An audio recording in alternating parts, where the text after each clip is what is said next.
speed! Ikuzo!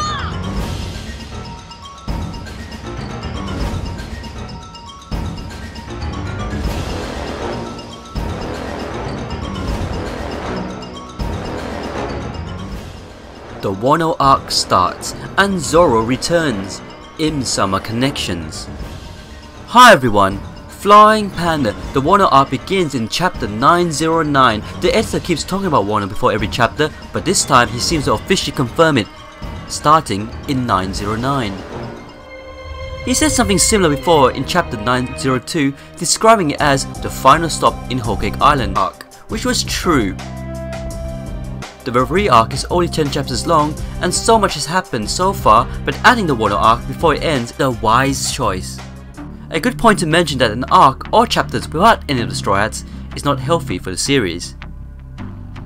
The longer you leave it without seeing your favourite characters, instead of being excited every chapter, the fanbase will miss their favourite character. This is probably why, since chapter 903, each chapter has been more and more exciting than the last. My Discord partner Blacklit Vinsmoke, who runs the Discord with me, please join in the description down below, made an interesting video again, and this was about each chapter. This includes chapter 903 had the 5 Goku, 1 plus Yonko. Chapter 904 had the 4 Revolutionary Army Commanders. Chapter 905 had the 3 Admirals. Chapter 906 had the 2nd Straw Hat. And chapter 907 had the 1 empty throne.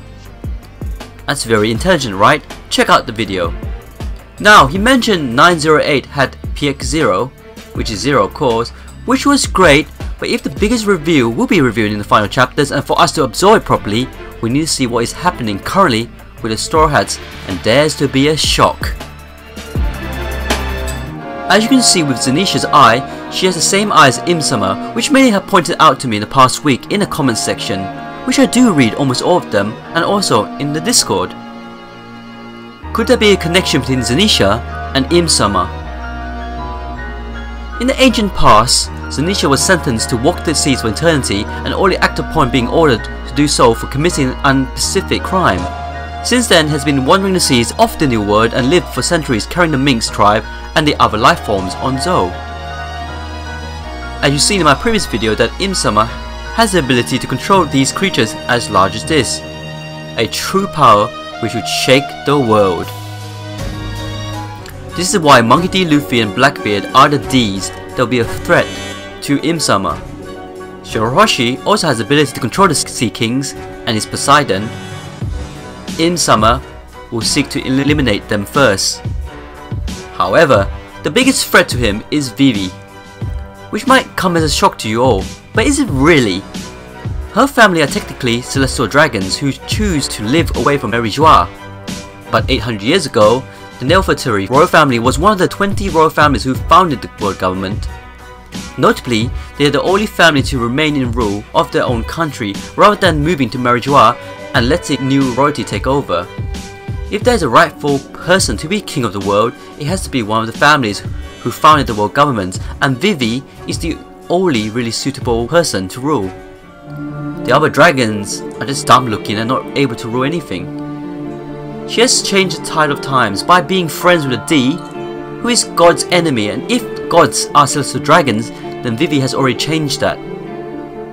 If you think about her father Cobra to be in line to be the next king of the world, sadly, due to him being really sick and joking about Vivi getting married, his time is almost over.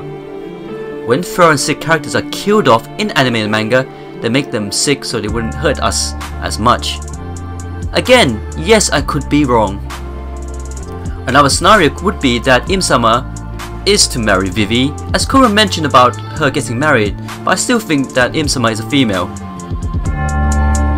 Anyways, now back to Summer controlling Zenisha. That means that Summer must have lived for many years even before the Void Century. Yes, I believe she's that old, or dare I say it, immortal.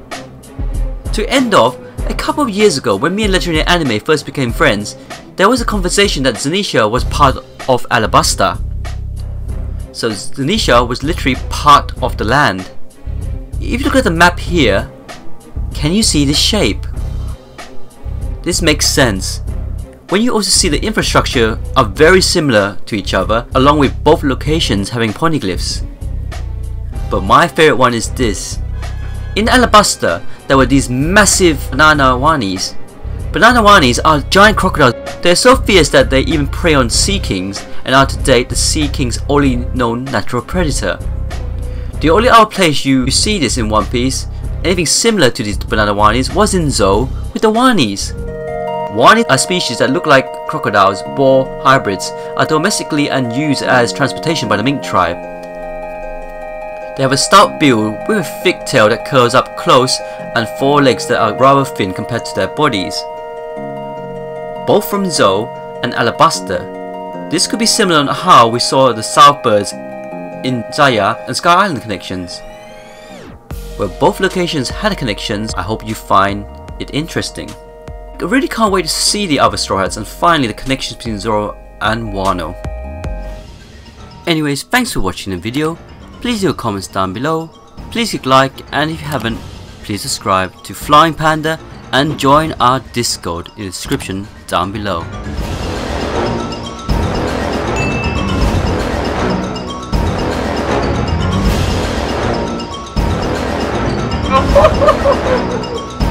Fuku, 行くぞ!